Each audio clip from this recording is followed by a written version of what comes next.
Cut really small tomatoes on it, even rotten apples, we won't tell. To make our cutting board, we'll be using a Win 4x36" belt disc sander and a Win dual bevel sliding compound miter saw. First and foremost, you're going to need some wood. I measured and cut 3 16" pieces of 1x4" mahogany and 2 16" pieces of 1x2" maple. You should end up with 5 pieces of wood for your cutting board. Next step is to apply the glue. Make sure to use a non-toxic glue that is water resistant and FDA approved for indirect food contact. After double checking that everything is level, clamp the board down and leave it to dry. Once she's done drying, you can move on to the fun part, sanding down the edges and faces of the board.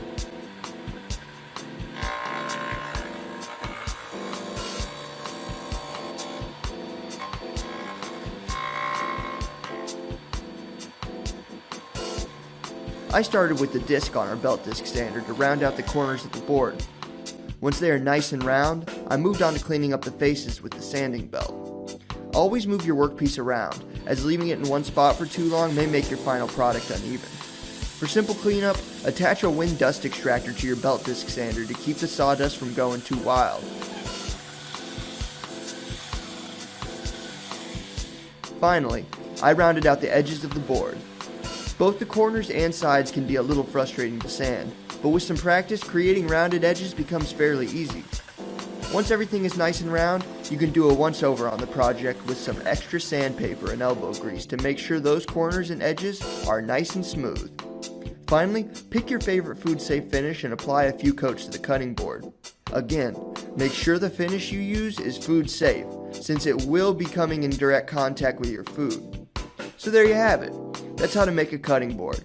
Now you can cut stuff. Great, look at that. Looks pretty good. So remember, when you need a basic woodworking project to learn about sawing and sanding,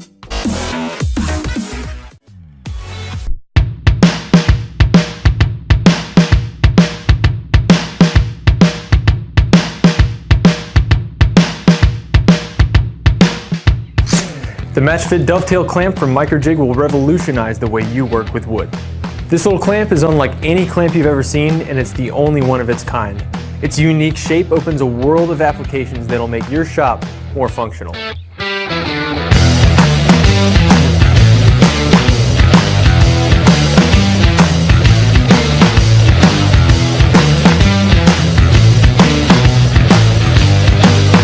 What's different about this clamp is its patented dovetail shape.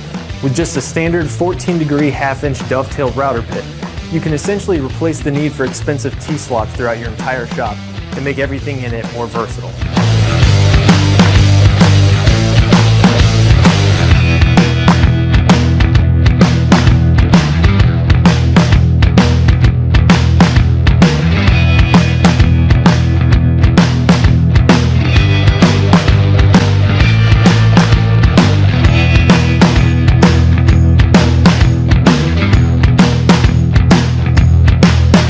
From table extensions to jigs, clamping surfaces, and fences, the only limit to this clamp's usefulness is your imagination.